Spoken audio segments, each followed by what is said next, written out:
Hello, everyone, and welcome to Bridge Church, whether you're with us here in person or whether you're joining us online. And we'd like to say a special welcome if you're new. We hope that you enjoy what we have in store for you. So, this is Kieran. Hello. This is Martha. So, this is going to be the last week of Rumours of a Better World, in which we're going to be focusing on age. So, Kieran, if you could see yourself as any age, what age would you like to see yourself as? Oh, you mean like looking into the future? Well, actually, I have a goal to reach 102 3/4. Now, that's because if I do that, my life will have spanned 3 centuries. So I think I'd quite like to look into the future and see if I'm still alive. But maybe for you guys, perhaps you want to look back at good memories. Life is quite long now. I think we've got good healthcare and all that. So I also heard that if you're born at the turn of the century, so about 2000, then you're estimated you can live to about 100 years old. So don't know if that's fake news, but yeah, that's what I heard. But yeah, so today we're very fortunate to have 2 guests. Well, not guests, proud members of our congregation. They're going to come and share their opinions with us. So I'd like to invite Dan and Ruben onto the stage. Yeah, give them a clap. Thank you very much. Come on, Ruben. Yeah. So, guys, thanks for joining us today. Would you like to just introduce yourselves? Tell us who you are. How old are you? What do you do? That kind of thing. Shall I go first? I'll go first. I'm Daniel. I go to Northgate Sixth Form.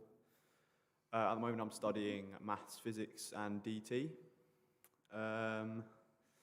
My hobbies in the free time, I guess, pretty much every sport ever. I've given it a go. At the moment, I'm doing like cricket and golf are my main sports at the moment. So yeah. I'm Ruben. I'm in year 11 at Copleston. Other than maths, English and science, I do history, geography, food tech, PE and music. And sport-wise, I just do football, boxing and running. So, yeah. Nice. So, do you have any idea on what sort of career you might want in the future, or something you might want to study maybe at university or do an apprenticeship in? So I think going on to university, I hope to do like mechanical engineering or something like that. And then as a career, the dream at the moment is to do F1 aerodynamics in like McLaren or something like that. But, that's cool. Yeah. Awesome. I don't really fancy university. I think my goal is to join the Royal Marines at 18 at the moment, so yeah. Oh, awesome. Cool. Well, okay, good. So we'll go a bit deeper with the questions now. Hope you're ready. So what is your opinion on... Oh, no, wait. I've got another question before that. So obviously haven't prepared enough. So what's the best thing about your families? I know, Ruben, you've got a good family. Do I? Dawn's... What's wrong with my family? Nothing, no. I went round Ruben's house this week, and Dawn cooked me amazing food. So I know your family's good too, Dan. Tell us why. I think one of the best things about my family is I've got 3 siblings. I've got a brother that's quite similar to my age, which is good, so we can have fun together. You know, play on PS4 or whatever. That's good. And I've got an older sister that I really feel I can talk to all the time. And then I've also got an older brother, which I learn from, so he's good. I think my family generally are just quite supportive of like what I do. Like they just help me in everything. Like if I've got homework or revision I need to do, my mum's always there. Like, I do need to help you. Do you need me to do this? They're always like taking me places to like sports events and going to see people, and just generally very helpful and loving. Yeah. Now we're going to go deep questions. Ready? The deep question is, do you think that religion is a good or a bad thing, and why? I guess it depends what you mean by religion. Sometimes, when people say religion, I often think of like the bureaucratic and like high church stuff and like rules and things like that. I think, to me, I'd normally call it like I've got faith and a relationship with Jesus, and that is like really one of the greatest things. So yeah. That's awesome, yeah. I would say religion to me is like good because it creates a sense of community and a place where it's like an environment that is like safe and secure, I guess. And so it's just good for those reasons. Yeah, that's really good. Thanks for those answers, guys. And also, next question for you. What do your friends and family, well, maybe your friends at school, like, and people your age, how do they view religion? What do you think to that? So most of my friends aren't Christian. Some of them are really against it, or some of them really just aren't fussed. They couldn't care less. But I think they all have something in common where when they hear Christianity or church or religion, they think of old and boring services that go on too long, that they've maybe been to at Christmas and not really enjoyed. And actually, I think I don't enjoy those just like them. So that's not what I think of when I hear Christianity. But yeah. I think most of my friends, especially at school, aren't Christian. I don't think many of them are really against it, but they're just not fussed. But when they bring it up, they tend to usually just like question me about it, like big, very vague questions that I don't really know if I can answer. Just things they kind of want to know, and they also kind of only see the stereotypical, like old services that are boring and long, and just like, yeah, so... Thank you for those answers. Another quite deep question. Thinking about the general church, so not just our church specifically, what needs to change, especially for people our age? That's a good question. I think one of the biggest things is quite often in church, we have traditions and things that we've done for many years, and we sometimes don't want to go away from those. So often congregations build up and they don't necessarily change because those are the people that are used to those certain traditions and they enjoy those every year. So, it's quite difficult bringing new people in if you're just in a bit of stuck in the past a little bit. So I think instead of doing that, I think we need to be ready to evolve and hear new ideas, and maybe that even if they really challenge what we've done before, I think we really need to hear those. Those are the opinions we need to hear because that's what will make us better in the future. I think that churches could possibly be like more welcoming and open to new and younger generations, maybe people that haven't really experienced religion before or Christianity, and just like be able to welcome those people in as if they were like one of our own, I guess.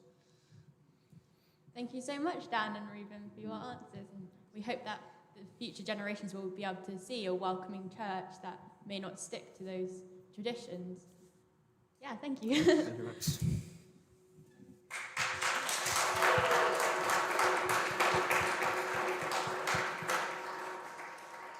I'd like to now introduce Andy Buttress, the leader of Bridge Church, and he will be doing the talk on age. We will also be interviewing him a little bit later after his talk. And if you have any questions for him, please message us via Facebook or Instagram's direct message, and we'll try and give him those questions, make them really hard so he has to think. But yeah, please welcome Andy Buttress.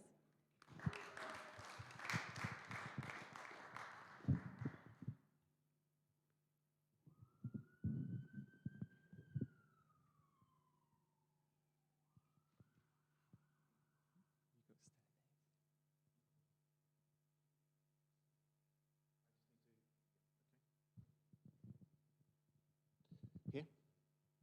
Okay. Thank you, Dan and Ruben. Dan and Ruben.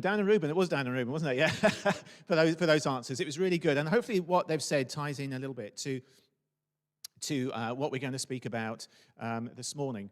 But before we launch into that, have you ever been traveling from the south to the north in this country and wondered when the south actually becomes the north? Well, at what point do you kind of say, we're now in the north?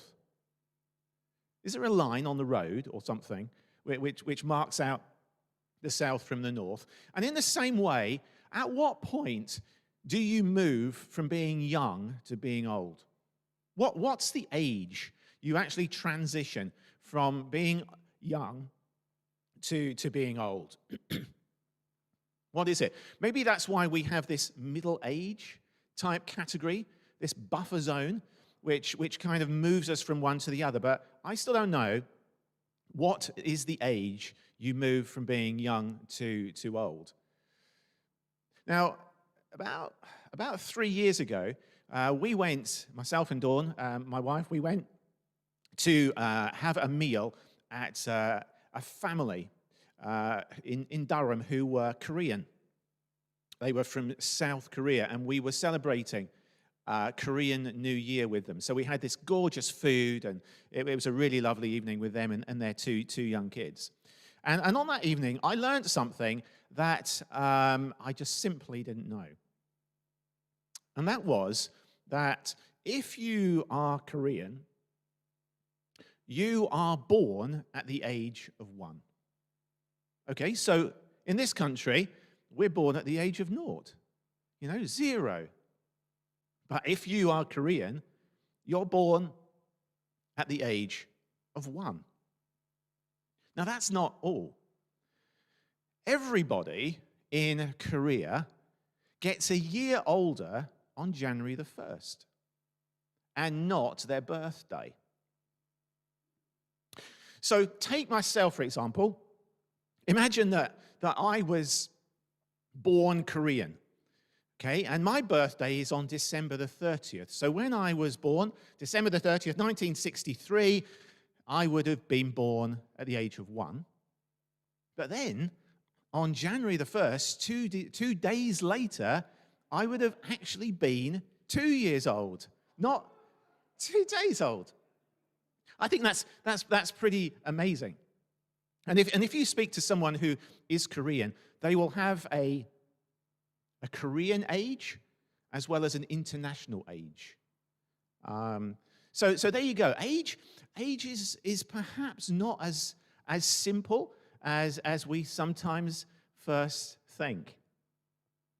So this morning, I want to look at the subject of age under this theme of Rumours of a Better World, where we've really been looking at the type of society that Jesus would want, a society where there is equality and fairness and no prejudice or discrimination.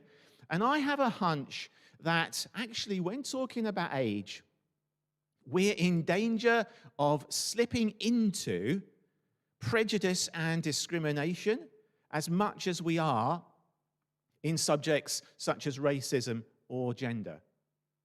So, for example, we have a PowerPoint here. How many times do we kind of use sweeping generalizations that go something like this?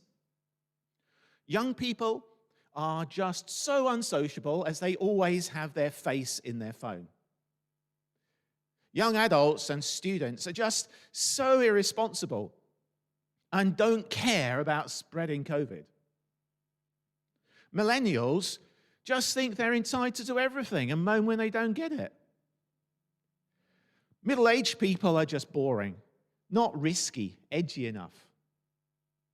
And elderly people are so traditional and set in their ways.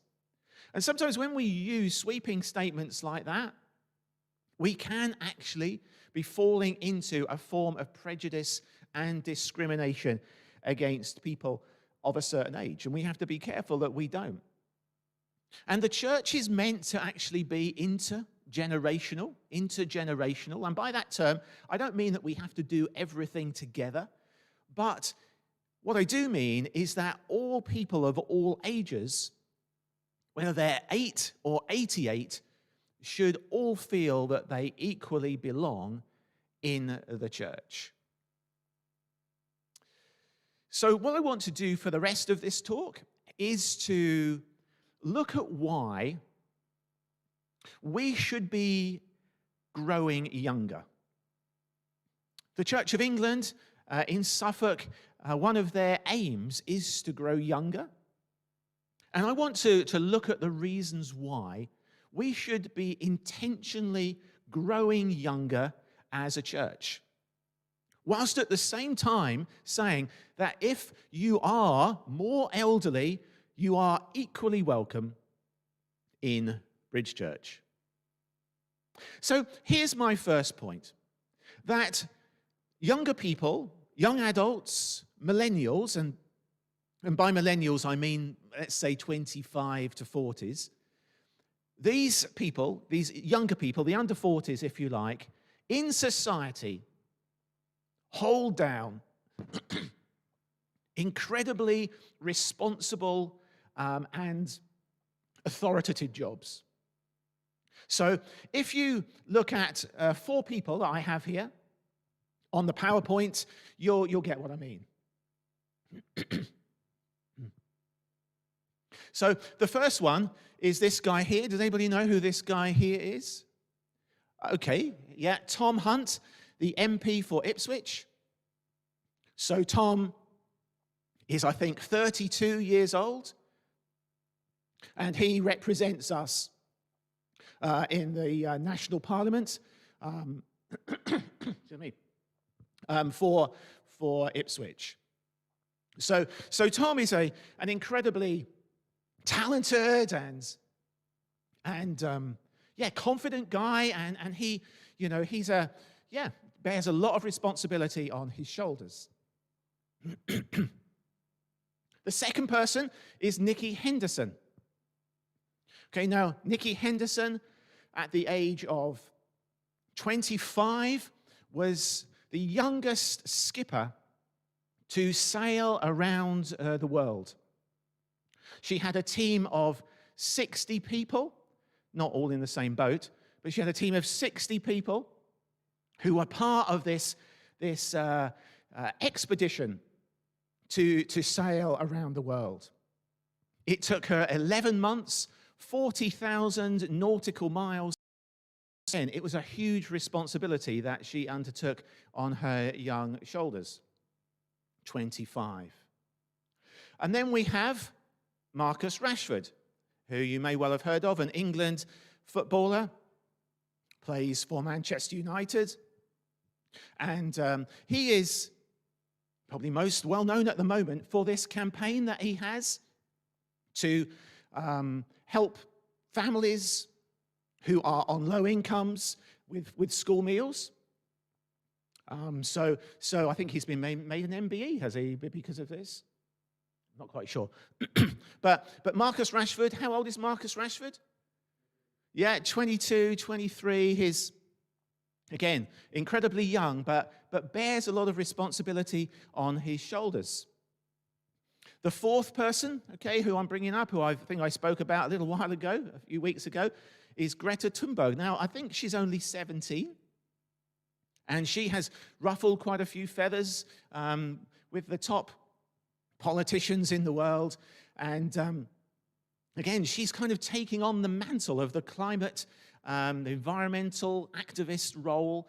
Interesting that she's at one end of the spectrum and David Attenborough in his 90s is at the other end of the spectrum. But my point is here, as I bring up these photos, is that there are young people, young adults, millennials, who are, if you like, in top jobs in this country, bearing a whole load of responsibility, with authority, making a change in the world. And therefore, as a church, we need to recognize that you don't have to be in your 50s, your 60s, and your 70s. to be authoritative and be at the forefront of change and doing stuff in society and inspiring others. So that really is my first point. And I could bring up loads of illustrations here of people who are that young and who have amazing roles in our society. We need to open up church so that these age groups can be driving the church forward as well at the current time. My second point is that Jesus was only 30 when he started what was called his public ministry. Jesus was just 30 years old, and he died at 33. But in those 3 years, as a young man, he changed the world. And as I was thinking about this, I kind of contrasted Jesus as a teacher, and he was called a rabbi in Jewish culture, with the age of popes. I thought, yes, let's have a look at the age of popes in the last few centuries, just to contrast the way Jesus was so young with kind of the people who are kind of considered authoritative in the Catholic Church. So the average age of the Pope at the time of death or resignation was 77.6 in the 18th century, 76.7 in the 19th century, 78.4 in the 20th century, and 84.5 so far in the 21st century. And Pope Francis is 83. Do you really have to be that old to be a pope? The answer probably is yes. But it contrasts, doesn't it, to what Jesus did when he was so young. So therefore, if Jesus was so young, 33 years old when he died, he would have had disciples, apprentices, if you like, who were younger than him. All his disciples would have been either in their late teens or 20s. There is a strong tradition in the church that John, one of the most famous disciples, was in his late teens when Jesus called him. So Jesus didn't wait till people were old because he wasn't going to get old himself. He called young people and young adults to follow him, to train them up as apprentices to lead the church thereafter, after he had left this earth. And that is what happened. So the early church, the church in its really formative years, that you read about in the second half of the Bible and New Testament, in books like Acts of the Apostles, the early church leaders, initially at least, would have been in their 20s. So we're not talking about really old guys leading the church in those early days. It would have been young guys, really young guys doing that. And then if you go further on in that New Testament, the second part of the Bible, to a guy called Paul, who probably was a little bit older, you find that he was already training up apprentices to follow on from him. So a man called Timothy, you read about, he was a man who was apprenticed by Paul. Paul did lots of journeys around the known world then, to places like Turkey, setting up churches, and Timothy went with him. He went with him on his journeys. Paul all the time was training him up. And eventually, Timothy settled at a place called Ephesus and began to lead the church in Ephesus. Paul gave him the pastoral care of that church. And he would have been in his late 20s, probably, early 30s at the most. So we read these words from a book called 1 Timothy, a letter that Paul wrote to Timothy. And Paul says to Timothy, command and teach these things. Don't let anyone look down on you because you are young, but set an example for the believers in speech, in conduct, in love, in faith, and in purity. Until I come, devote yourself to the public reading of Scripture, to preaching and to teaching. Do not neglect your gift, which was given you through prophecy, when the body of elders laid their hands on you. So imagine how difficult it was for Timothy being young in a church where there would have been older guys who were probably Jewish, who were used to this understanding that the authority comes with age, and who would have been looking at this young Timothy and kind of thinking, well, what's he doing in that role? But Paul was adamant. God's plan was that young people were to be part of church leadership. That if they were gifted and anointed by the Holy Spirit, then they were the people for that job, irrespective of age. So as you go through the Bible, these are the kind of the things that you pick up. A few years ago, I went with a number of other people, including Dawn from time to time, to Albania. And there I saw what it was for young people to lead a church. In the 90s, Albania had fallen from communism. Communism had collapsed. And the student movement had been part of that collapse. And there were many students at the forefront of everything, including church.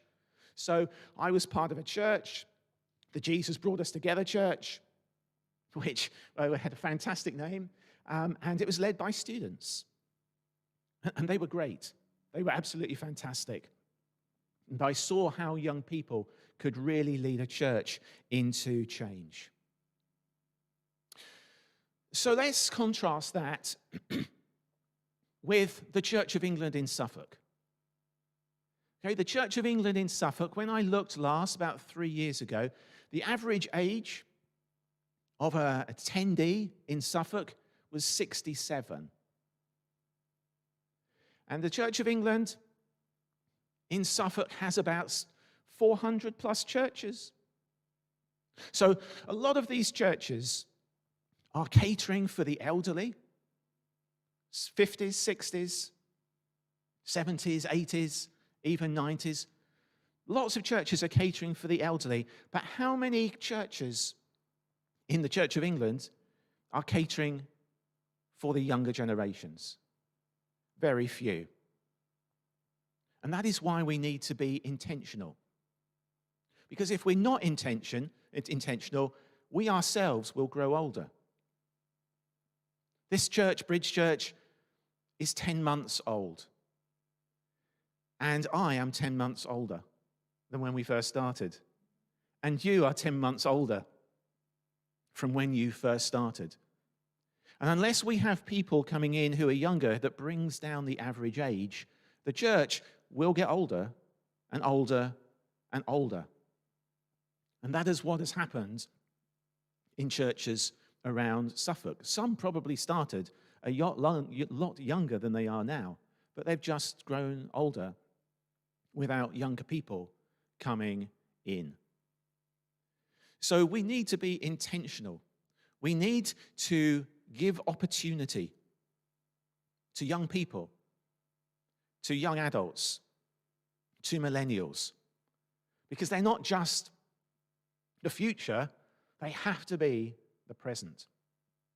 And we have to take risks in order for this to happen, because we're going into a period where we've never been before.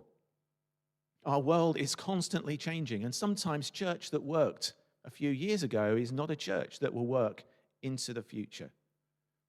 We have to give opportunity to younger generations. So I want to finish with this particular quote. It comes from a book called You Lost Me by David Kinnaman. And this book is about how millennials, the 25 to 40-year-olds, just disappeared from church. So he says these words, and this is the next slide. Thank you.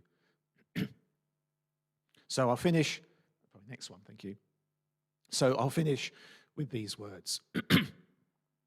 What if we older, more established church leaders who hold the authority, property, and other church resources were to hunt down eclectic, somewhat ragtag young men and women and give our power and stuff to them with the instruction, we choose you precisely because you're not like us. Here is your charge. Go after those seeking God. Do not copy our ways. Do not do what we have done. Innovate, try, fail, succeed. Forge a new path. Build new kinds of churches and communities. Show us a new world founded on love, not doctrine. We will help and give advice only when asked. The probable result? Some losses, some wins. The biggest winners will be the young adults who would otherwise be left out of leaving our traditional churches. Not because they have any distaste of Jesus, but because we are just plain out of touch. So that's a provocative statement, one which I'll finish the talk with. Thank you.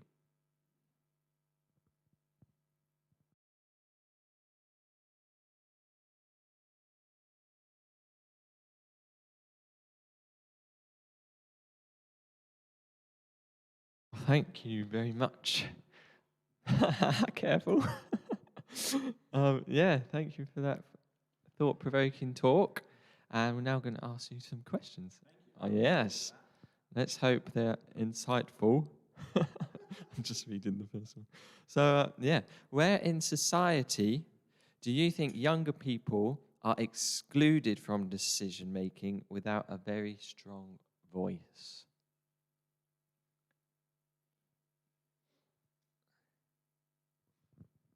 I think the one that springs to mind at the moment in society is probably students.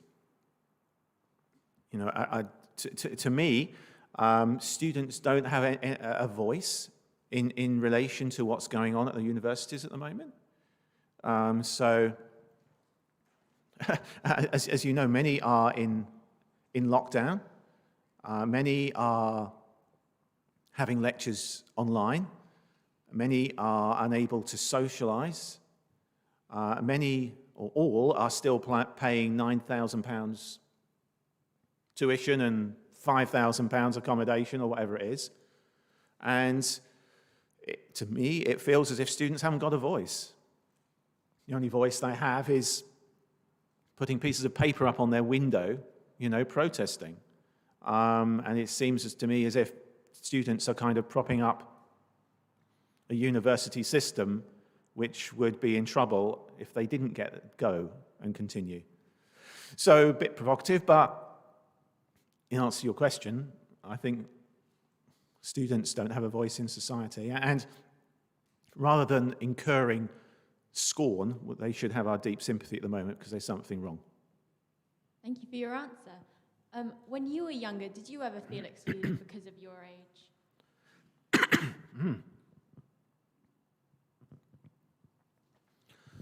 Oh, I don't know, I'm so old I can't think back that far. But I think in hindsight, perhaps, at the time it wasn't really a big issue, but I worked for a church as a youth worker for about 7 years, full-time, and we had an amazing youth group, and it formed probably about a quarter of the church in size, and they were happy for me to have full responsibility of their young people, from 14 to 21 or something like that. So it's quite old youth group. But there was no way that they would kind of let me loose as part of the leadership of the whole church. So I was in leadership of the young people, and it was great. We had a great time, but they didn't seem to want me or the young people to have any voice in the actual direction of the church as a whole. So in hindsight, maybe that answers that question, perhaps. Oh, so on the contrary to that, when do you think perhaps you were included? And if I can add an extra bit into that, how do you think that affected you as a young person? Well, I think when I was a child, I was part of a kids' mission holiday club, that type of thing in our village. And it was a really great place to be, if I remember rightly. And as a child, I loved it. But then when I got to about 12, 13, I felt I didn't want to be a child anymore. And so one year when it happened in the summer, I just didn't turn up on the Monday. But on the Monday evening, I got a call from the leaders of this holiday club and said, would you come and help one of the leaders? So it just made me feel that, hey, I wasn't a child anymore. I was actually useful in leading. So that was kind of, I think, one example. But another example, about 2 or 3 years later, was when I was kind of in and out of church at that time. There was stuff in it that I didn't like. But they asked me to do a short talk for about 5 to 10 minutes. And I did a short talk. And I don't know, I think that led on to other things. And that point was really crucial in everything that happened after that. So I think it's giving opportunity all the time and pushing the boat out a bit. And what do you think that the church should do about the lack of young people in churches?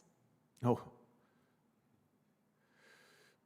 Well, if by young people you mean under 40s, younger generations, not just teenagers, I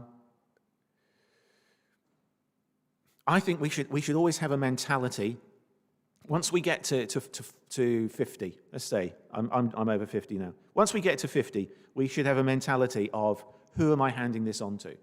Who am I training up? Who not for 10 years time, but who in the next 6 months can I get involved to begin to do the job that I'm doing, so that at any time in the future that it can be handed over. I think it might sound stupid, but to have that mentality that actually I'm on the way out now, rather than I'm the centre of attention for forever. And passing on and training and apprenticing, I think that is absolutely crucial. Thank you. Do we have any Facebook questions? I believe so. Has anyone messaged in? But if not, it's fine, because I've got plenty of questions. Oh, so we only got 2 minutes anyway, so. Oh, well, you can answer mine quickly. Go on. Well, my logical thought process was that older people naturally fall into their leadership positions because they have more experience, more knowledge. And so perhaps they look at the younger generation and think, well, if they get in charge, they don't have our experience, they don't have our knowledge, so why should we put them in charge? Because it's, so what's your opinion of that? And, yeah. Yeah, okay. Yes, you need both. You need all ages in this. That's why I started the talk by saying the church should be of all ages, because we need all ages in this process. But at the same time, the church should be reaching younger people. The church should be reaching, young adults and millennials. And it is a principle that the best people to reach the people, are the people who are like the people that they're trying to reach. So younger people are best placed to reach younger people. Younger people, millennials, are best placed to set up church that is going to reach people of their own age group. We need that perspective, we need that viewpoint, we need that voice. Because if it's just left to older people, they will create a church that is not actually that suitable or relevant to younger generations. So, yeah. Thank you very much. So there you go. For answering my question.